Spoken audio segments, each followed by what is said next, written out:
Hello, welcome to the Library Company's virtual environment.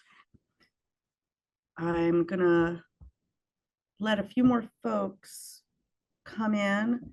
And in the meantime, I will give a brief introduction to both the Library Company and the project that Dana will be discussing with us. And we'll also, of course, introduce Dana to you all. And I suppose I should say who I am. I am Rachel D'Agostino. I've been at the Library Company since 2000, and I serve currently as the curator of printed books. I am the principal investigator on this grant project, the LCP Papers Project, which has been sponsored in its entirety, for the most part, by the National Endowment for the Humanities. The LCP Papers Project is a 3-year funded project to review, process, and digitize our institutional archive or institutional records from our founding in 1731 through the first 150 years, going up to about 1881, with a few outliers that by necessity have to be included. This will allow people for the first time to see the documents that created this institution and helped us thrive for those 150 years. It's a larger part of a larger project that we hope will allow us to fully celebrate our 300th birthday in 2031. So we are trying to get a better handle on our own history and treat our own institutional archives at least as well as we have treated the collections of papers that have come to us through other avenues. Briefly about the Library Company, we were founded in 1731 by Benjamin Franklin and a group of his pals to pull resources so that they could purchase books, primarily having them shipped from London, to help them as they pursued their mercantile ventures or try to, in other wise, build the beginnings of a nation. Of course, we would not become our own country for a long time. The Library Company is much older than the United States, but the seeds for what would become the United States were planted and harvested here at the Library Company. We served as the de facto Library of Congress when the Capitol was here in Philadelphia. We also allowed our materials to be used by the folks who were in town for the Constitutional Convention. We serve today readers of all stripes. We are open to the public. We are free. We still hold many of our original acquisitions and have a collection of about 1 million items, depending on how you count them. And that includes wonderful graphic arts material, as well as books, ephemera, manuscript material, the full gamut. So let me now introduce our speaker today. Dana is going to be speaking to you about the project that she has been working on for a while now. Dana has been at the Library Company since 2021, starting out in the development office and then moving into this project, working with the collection as that began. Sorry, I'm losing my place here. Dana was the individual giving and special events manager, and now is, as said, the archivist for this project. Dana has more than 25 years of experience in public history, in nonprofit administration and fundraising, as well as archivist, both at the Historical Society of Haddonfield and the Historical Society of Pennsylvania before coming to join us. And she's a certified archivist and has a public history degree from Temple, That's a master's and a BA in anthropology from the University of Massachusetts Amherst. Now, let me just give you a couple quick housekeeping notes. Dana is going to present. We will all be able to view that. We will have time for Q&A afterwards. It would be most helpful if folks could enter any questions they have into the Q&A function that should be visible likely at the bottom of your screens of your Zoom window. If you have things that you need to chat about, you can put them in the chat. But again, it would be more effective to put those questions into the Q&A. I am going to silence myself now, and Dana will pop in. You will see her momentarily, and I'm just going to let her go with this. Thank you. Great. Thanks, Rachel. I'm going to wait till the screens catch up to me. Okay, great. So thanks everyone for joining us today to hear more about the Library Company Papers Project and about our institutional records. I'm going to share my screen and get this slideshow started. If it catches up to me, there we go. Great. So we are going to be talking about the Library Company's first 150 years. And I sort of titled this with words from our motto. We were intended to be created for the common good. So Rachel gave a quick overview of the grant-funded project that is funding this work, the Library Company Papers Project. As she mentioned, this is a 3-year project to review, process, and digitize our institutional archives, at least the first 150 years. And that grant is funding 2 staff to work on this. Myself, Dana Dorman, I'm the archivist for the project, and then my colleague, Abigail Guidry, who is our scanning and metadata technician. We also have a wonderful external advisory council who is providing additional subject and technical expertise for this effort. So by the end of this project, we're about halfway through now, we will have processed our first 150 years of institutional records. So that's from our founding in 1731 through 1881, plus a little bit after that in some cases. We will have created a finding aid to provide deeper researcher access to those records. We will have digitized more than 28,000 pages of records to provide them freely available online. And we will have created a new web portal to provide easy access to all of that content, the finding aid, links to the digital surrogates, as well as some historical context for the Library Company and its operations over the years. So because this is an NEH-funded project, I should just mention a little disclaimer here that any views, findings, conclusions, or recommendations expressed during this event or in the project as a whole do not necessarily represent those of the National Endowment for the Humanities. So let's talk about the project first, and then we'll get into the records themselves.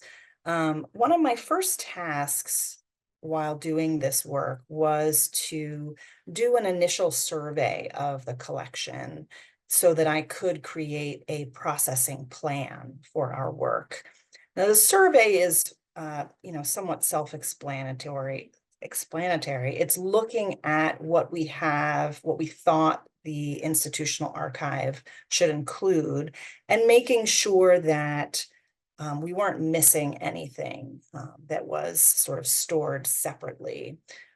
The processing plan it's a way for archivists to create a written roadmap of what the archivist is going to do. And then that lets other stakeholders, in this case, our project director, Rachel D'Agostino, and that external advisory council to weigh in on some of the decisions that are going to be made during processing. And I'll just stop and say, obviously, because our focus is just on those first 150 years, we know that there will be more work to be done in the future. There's many records that date to 1882 to the present that could use this same treatment. So hopefully we have a chance to dig into that more recent history in the future. So this gives you kind of a quick picture of, some bound volumes, some boxes of materials, and I threw in a picture of a card catalog there as well. So when I say processing, because that was the first year plus of this project, what I mean is a series of standard steps that archivists do when they're processing archival collections. It is, identifying what the records are. It is, in some cases, rehousing them so that they will be preserved long term. Sometimes it is doing more in-depth conservation treatments because they need more intervention than just a new folder or a new box. It includes arranging materials so that they are in an organizational system that makes sense, both for the records and for researchers. And then it's also describing those records for future researchers, and sometimes in a detailed finding aid. So I don't need to tell you much about some of these steps, identifying records, you understand what that means. For rehousing, to give you an example, the image in the center here, these are flat boxes that hold many folders of documents within them. And as I was processing, I decided to make a change. So these images here on the left, the lid of one of those boxes is taken off so you can see the folders within. And then on the right, I've stacked some of those folders one on top of the other so you can see the different labels there. These are not ideal for handling. So if you have researchers accessing these over and over again, the folders are not as structured as I would prefer. So as part of this project, I was rehousing these kinds of folders and boxes into sturdier legal size folders and archival boxes like these. As I was rehousing, I was also looking for items that needed conservation help or just a little bit of cleaning, which I could do myself. So here's an example of the kind of cleaning that I'm talking about. The image on the left shows what the document looked like in the folder when I first opened it. And you can see that one section of that page is much dirtier than the rest of it. And that's probably because it was folded up and only that section of the paper was exposed whenever it experienced that sooty event. So on the right, that is a cleaned up version of the same document. And you can see that small square is a sponge that we use to clean off that soot. So this is, one of the dirtier documents. Most of our documents didn't look quite this bad, but often had just a trace of dirt on the edges of surfaces. So there was a lot of just very minor cleaning that I did as I was processing. And this shows you kind of what that soot sponge looks like on the left. That's a clean version.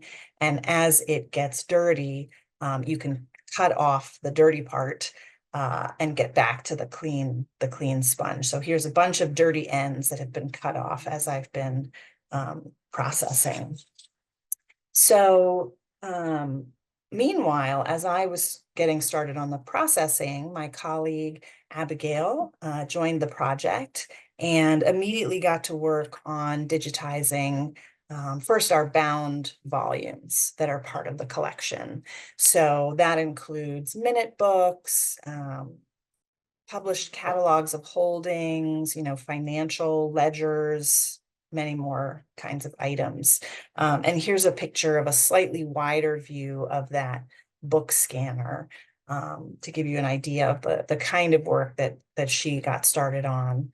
And then once those digital surrogates have been made, she is uploading them to our digital repositories. So this is a screenshot of the projects page on the Internet Archive.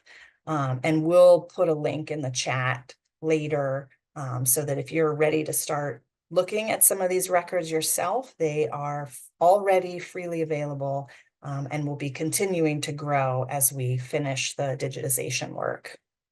So now that I've finished processing, I can say that those first 150 years of records includes 54 linear feet of materials, which is contained in 38 boxes and 203 bound volumes. And then we also have some wonderful inventories of related items in our graphic arts department and our artifacts. So there's really some wonderful things in here to dig into. So let's talk about what is in the collection. This outline kind of gives the bird's eye view of what is in the library company records. I'm going to be talking about the Library Company of Philadelphia record group, that first section, but there are also records from the other subscription libraries that merged into the library company over the years. So there's record groups for the Loganian Library, the Union Library Company, the Amicable Library, and the Association Library Company. And we'll share a link later to our blog on our website. You'll be able to read more about how those other institutions' histories connect with the library company's history. And I should also mention before I get too far that you'll see date ranges on this chart. And those are the dates of the records within those groups. And yes, a lot of these dates are much later than 1881, you'll notice. There are a few different reasons for that, but in some cases it's because records themselves have a very long date range. We have, for instance, a chronological register of shares and directors, board of directors, that was started around the year 1800, and it continued until about 2001. So even though our focus was only the first 150 years, in some cases, there are certainly records that have been processed that are well into the 20th and even the 21st century. So the library company's records have been arranged into 5 categories, which archivists call series. So we've got a series for the director's records, we've got administrative records, we've got shareholding records, we've got records about the collections, and then the last category is a bit of a catch-all for other publications that we have produced in those first 150 years of history. So let's dig in. Let's look at some of these records. That first series of records are focused on the directors, the board of directors for the library company. And this series includes things like minutes from the monthly meetings of the directors, from our annual meeting, typically held each May, which elected and still continues to elect directors. There are some other miscellaneous records related to directors' work, invitations to meetings or correspondence, in some cases, drafts of minutes before they were finalized. And this example is a great window into the types of details that you can begin to uncover when you look at the original records like this. So the library company was founded in 1731, but for our first 28 years, we only maintained minutes of the director's activities as loose documents. And as some of you know, when you have a pile of loose documents, they're much easier to get lost or misplaced or put in different order. So in 1759, our secretary at the time, Francis Hopkinson, decided to collect, copy, and continue those minutes in a bound volume. So the very first volume of minutes wasn't started in 1731, it was created in 1759. So we do still have some of those loose minutes that he was working from. This is an example of a document that are draft minutes from Benjamin Franklin for a meeting in April of 1749. So he was our secretary at that time, and he kept track of what happened at that meeting. This next image layered on top, that is Hopkinson's version of those same loose minutes that are now in the bound volume. So a shareholder was proposed and admitted. They decided that the next election could be advertised, and a group of men were named who were going to, look at the books in the library and update the catalog. So the bound volumes of minutes are, generally speaking, the best place to start for most questions about the library company's operations. There are details about book orders, gifts of collection materials. There are details about shareholders and shareholder transactions. There are kind of financial details, a really wonderful overview of the library company's operations. The next category of records, the next series, are administrative records. So these include financial records like receipts or invoices, even canceled checks. There is general correspondence to and from the library. There are some scrapbooks.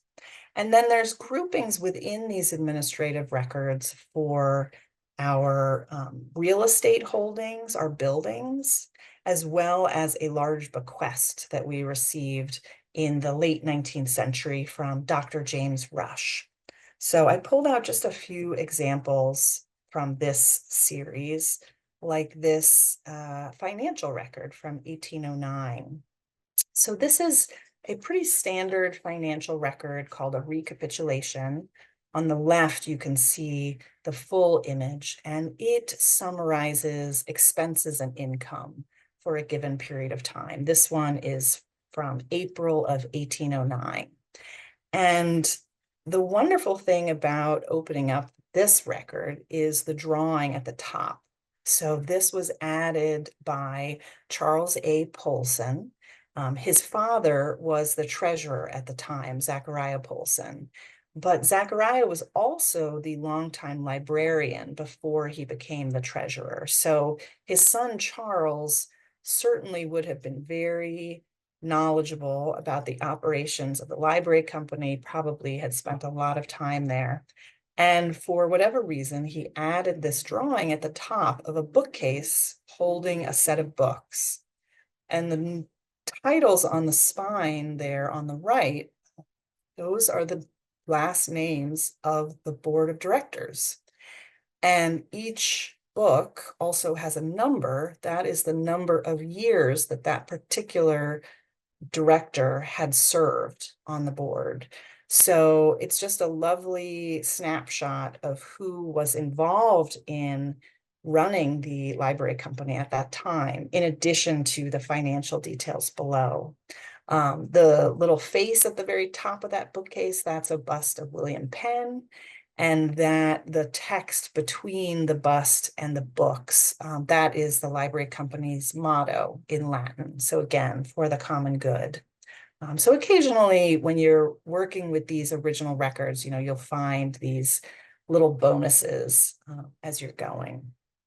Our financial records also help us better understand the library company's connections to the free Black community in Philadelphia. We find really small traces of their presence within the library company in those early years, but the financial records show that we certainly relied on them, some of the more prominent African-American caterers for our events and meetings. This first image is just for context. This is a image from the Historical Society of Pennsylvania that dates to about 1830. And you can see the title there is Philadelphia Taste Displayed, or Bon Ton Below Stairs. Now, the Historical Society's description indicates that this is probably portraying a very specific restaurant that was run by African-American James Prosser at 8th and Market Street. And we actually have many receipts from Prosser catering and providing food for library company events. The receipts on the screen here date to the 1840s, but our first receipt from Prosser is from 1822, when he supplied 12 terrapins and 600 oysters. So quite a feast there. We also have receipts from another prominent African-American catering company, P. Albert Detroit Company. They're on the left in this image. These receipts are from 1881, 1882. And then the image on the right, that is a receipt for African-American Margaret Gibbs, who worked primarily for the library company as a cleaner. But this receipt from 1881 says that she was paid for cooking and waiting at election, which is that annual meeting in May. The administrative records also include, I mentioned earlier, documents related to our buildings and our real estate holdings over the years. There are also records related to a large bequest that we received from Dr. James Rush upon his death in 1869. So some of you may know this story from the library company's history already, but when Rush passed away, he left his entire estate to benefit the library company. And that estate was worth about $1 million in 1869, so a huge sum. And he attached a variety of strings to that gift. It was not left to the library company to decide what to do with the money. He wanted to fund a new building, a new fireproof building for the library company. And one of the strings that he attached was that he wanted his executor to decide where that new building should go.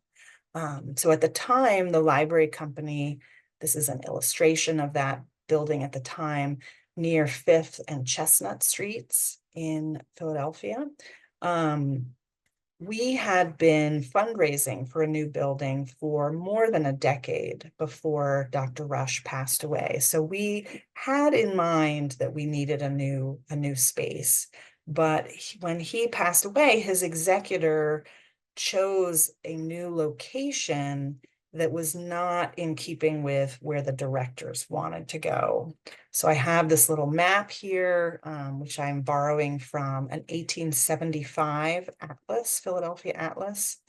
And in the top right, I've circled, that's the location of the library company's building at that time. So near 5th and Chestnut. And if you follow the red line all the way to the bottom left, that is the proposed location for the new building that would be funded by Dr. Rush's bequest. And he passed away in 1869. So this is a a bit of a spoiler here. You can see on this map in the bottom left, that is the new building that his executor has constructed, by 1875.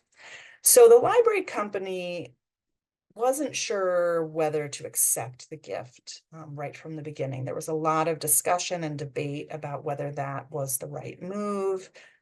They did not think that was a convenient location. And so, although we did ultimately accept the bequest, there were multiple lawsuits related to that gift. And so this series includes some of the records related to those lawsuits. And one of them, which is really fun to dig into, is this map that they created for the court to support their argument that this was inconvenient for their shareholders and that they should be allowed to pick their own location. So this is only a snapshot, a cropped version of the full map. And unfortunately, the key does not survive. But so I can't tell you why some dots are red and some are black, but these are the locations of our shareholders at that time.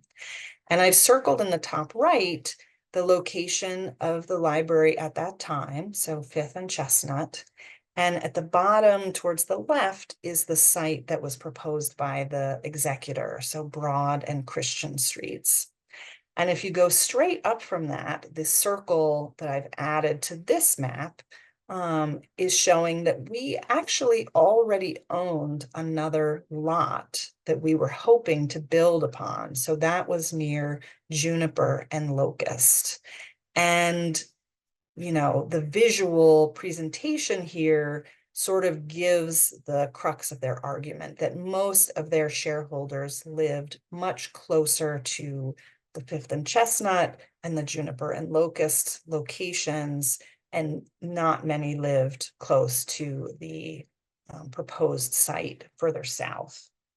So I've already given away that we did, in fact, accept the new building at Broad and Christian Streets. We do build there, but we also built a second branch on that further north lot. And I've added a star on this map just to show you, coincidentally, where our current location is at 1314 Locust. You can read on our blog about the different buildings we've been located at over the years. We didn't move to our current location until 1965, so much later than this period of records we're talking about. The next series that I wanted to talk about are our shareholding records.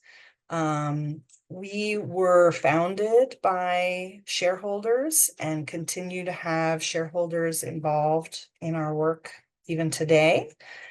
So this series of records groups those specific types of documents into one grouping. So this, what I'm showing now, is actually our oldest share certificate. Most of our share certificates stayed with the shareholders.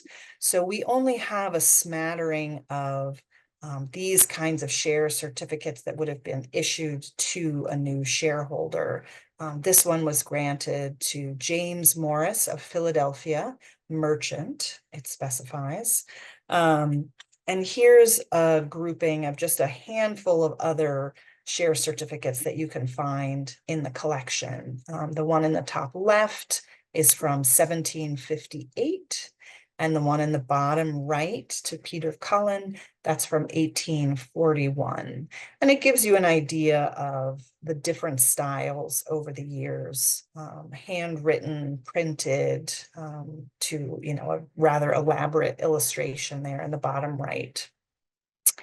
And this series of records, so it only includes a smattering of these types of certificates, but something that we have a lot of are receipts for shareholders paying their annual dues. So when you became a shareholder, you made a financial contribution, but then you had to keep contributing each year after that.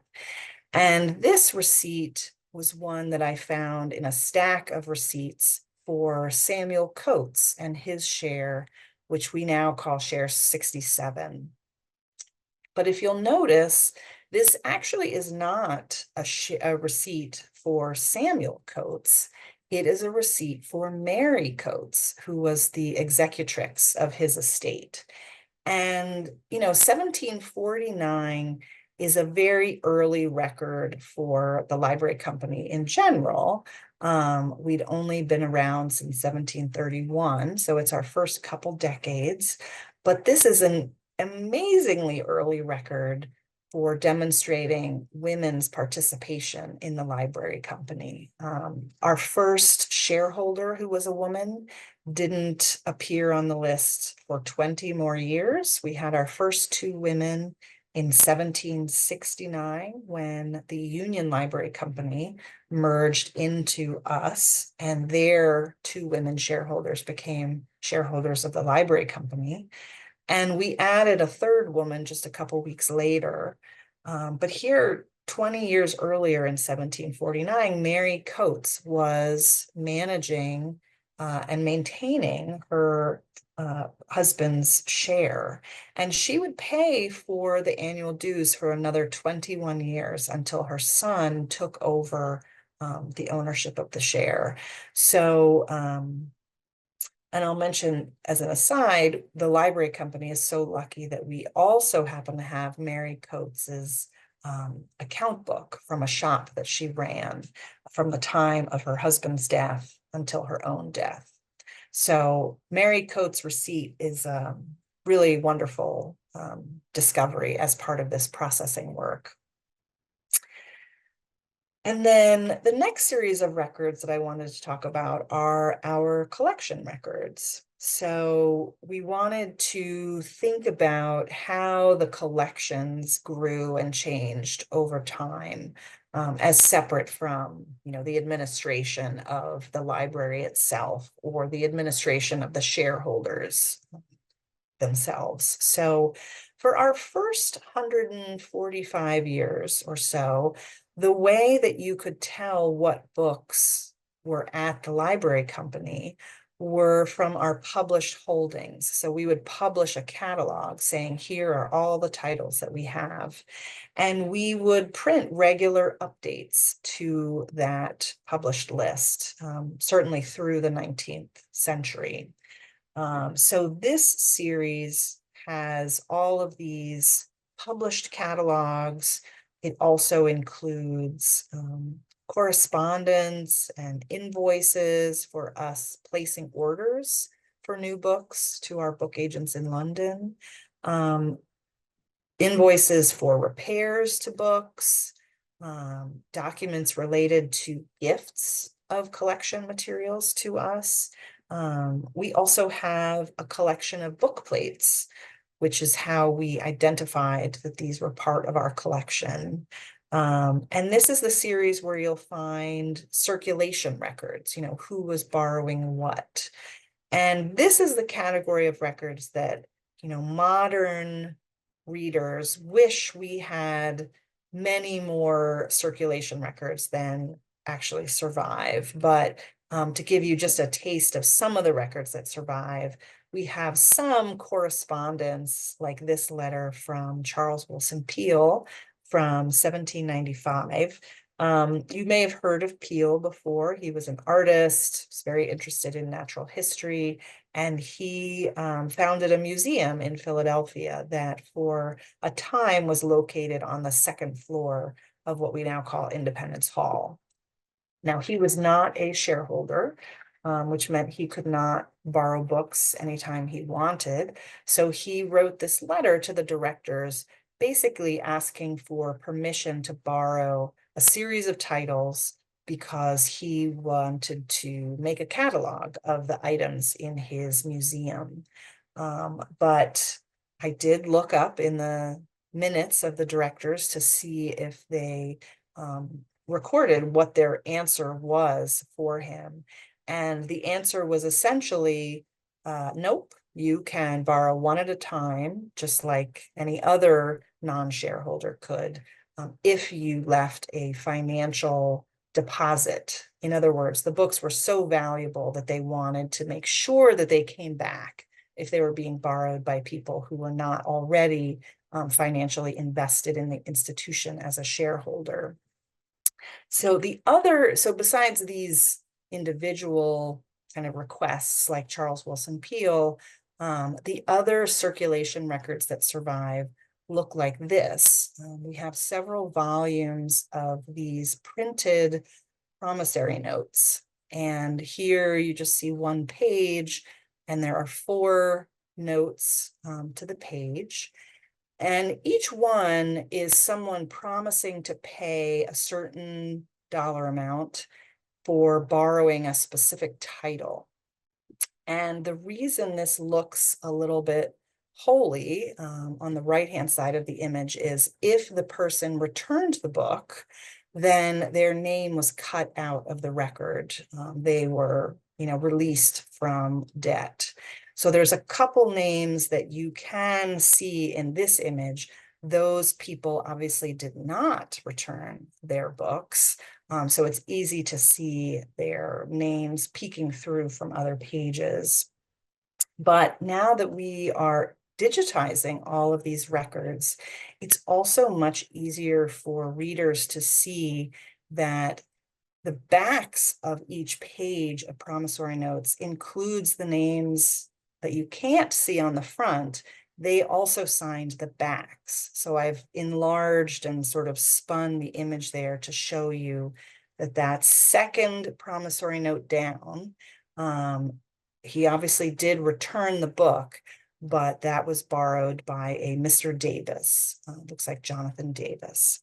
So these circulation records are really wonderful for people who are interested in learning more about who was borrowing these materials. We don't know what the shareholders were borrowing, but this really provides a clear, well, somewhat clear picture of who was borrowing what. I took another image to show you that same second promissory note down. There are other details that let us figure out exactly what title this was that Mr. Davis borrowed. So there's an accession number at the top, 666, and they've crossed out the title, but I've included a snapshot from our modern online catalog to show that he was borrowing Godwin's Political Justice, and he returned it, just like that cutout name indicated, because that is still in our collection today. So the last series that I wanted to highlight is just called Other Publications, and that is kind of a catch-all to group together some other miscellaneous items that the library company has produced over the years. You'll find in this series some printed ephemera from the library company, some annual reports, and then publications of our own classification system that was created by librarian Lloyd P. Smith. And this version here, as you can see, it's published in 1882. So it was his vision for how to arrange and classify books in the library. It did not catch on as much as he hoped it would.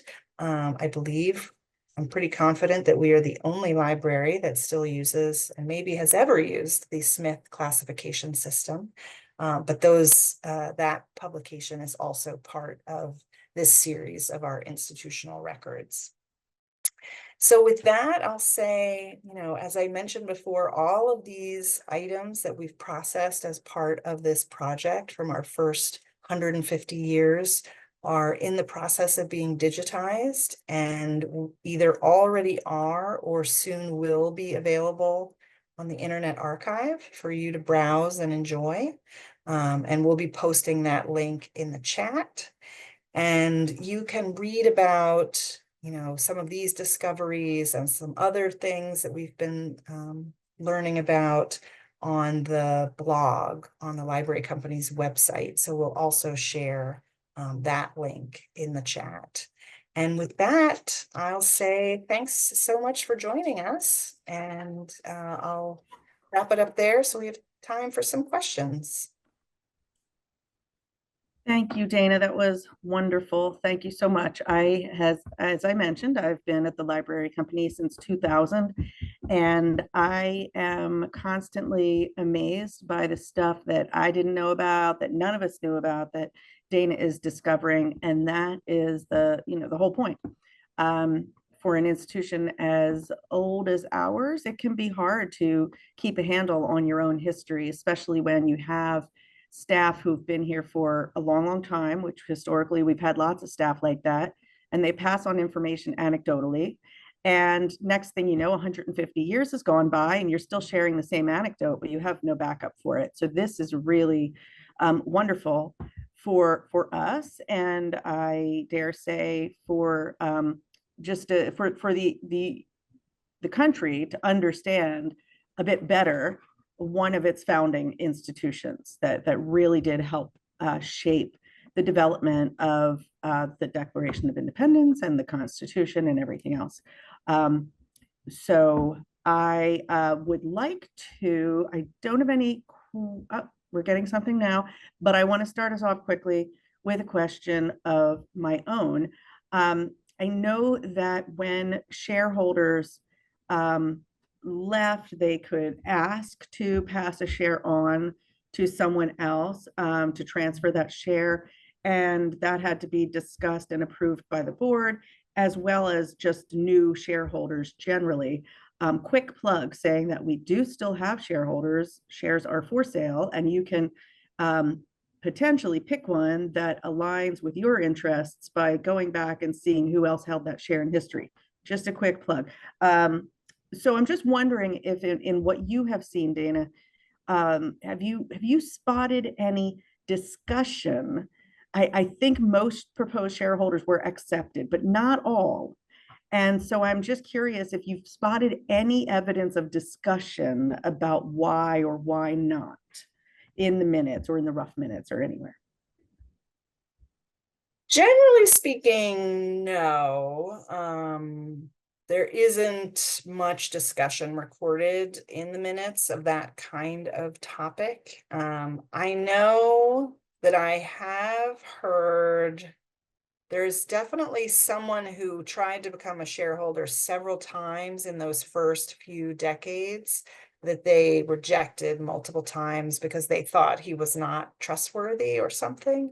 But I'm not sure if that is recorded in the minutes or if that is a later historian piecing together that story. And I can't remember who the person is that wanted to become a shareholder, but generally, the minutes just record what transactions have happened and not the juicy kind of backstory negotiations that you might hope would be in there.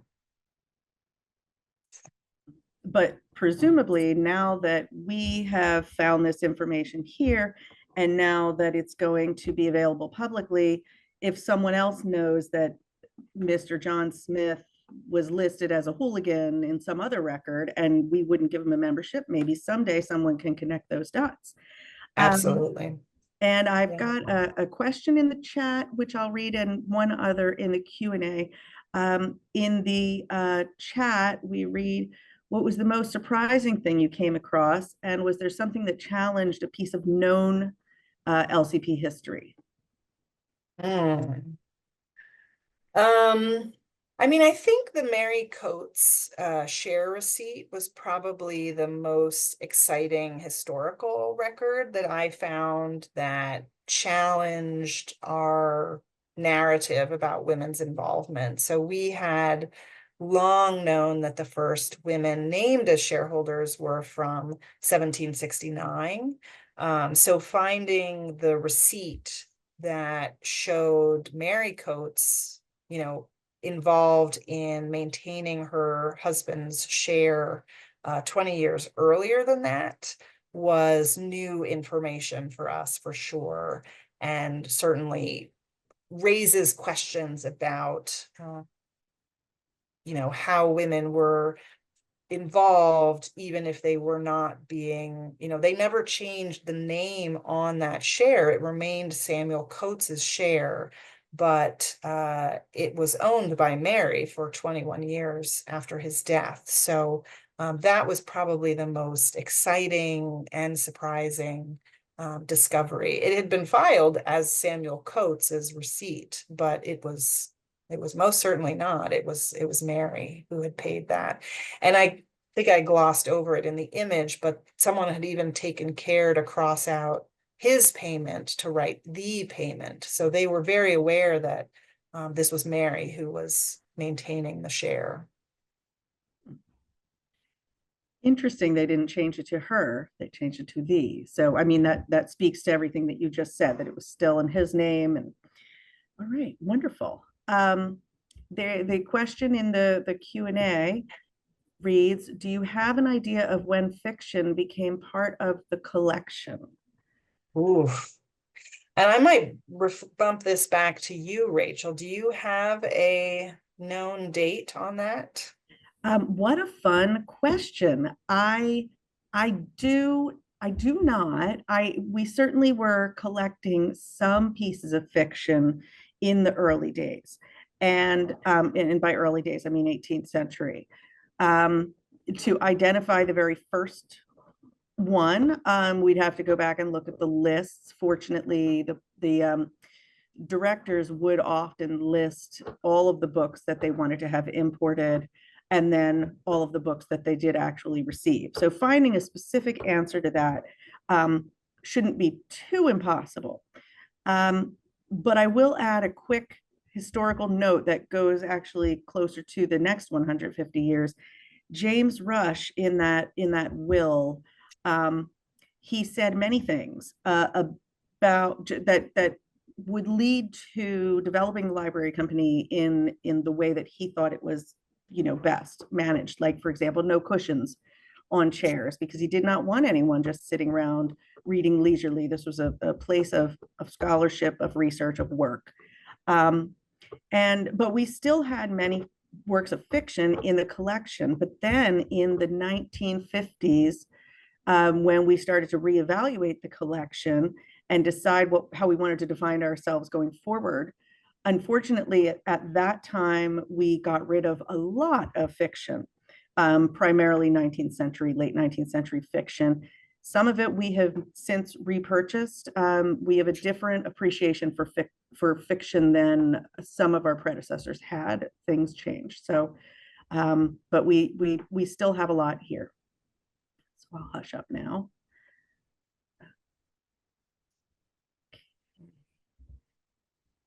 Do we have other questions? I have too many questions that I don't want to take over this time.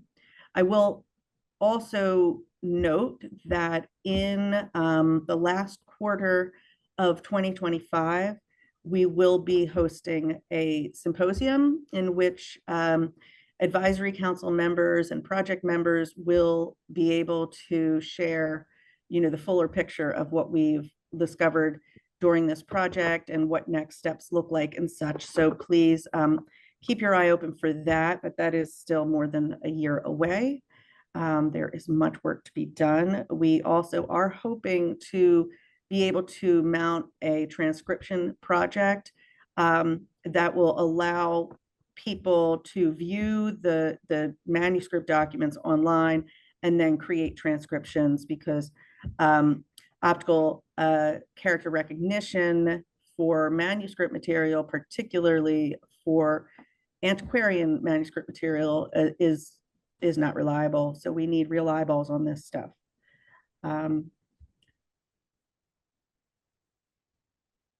Any other folks want to ask a question? Well, then I'm going to jump in quickly and ask another. In terms of those libraries that we absorbed in whatever way we did, I know there were different arrangements made with each, but can you talk a little bit about what information is provided about those mergers or affiliations or whatever they were? Or is it sort of just presented as a fait accompli? Like, now we also own this collection. And yeah.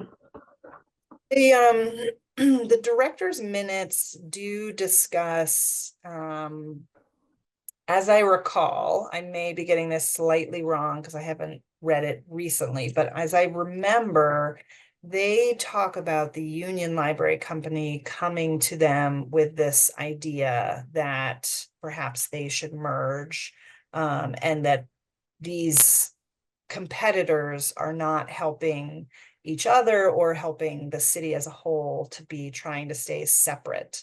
Now, what is not said, but which I talk about in a blog post, there are details in newspapers that indicate that the other two libraries, the Association Library and the Amicable Library, had also agreed to merge, but they don't, they're not separated out in our minutes. So that has already apparently been in play and underway by the time they merge into the Union Library Company, and then the Union Library Company comes to the library company and says, how about we get together?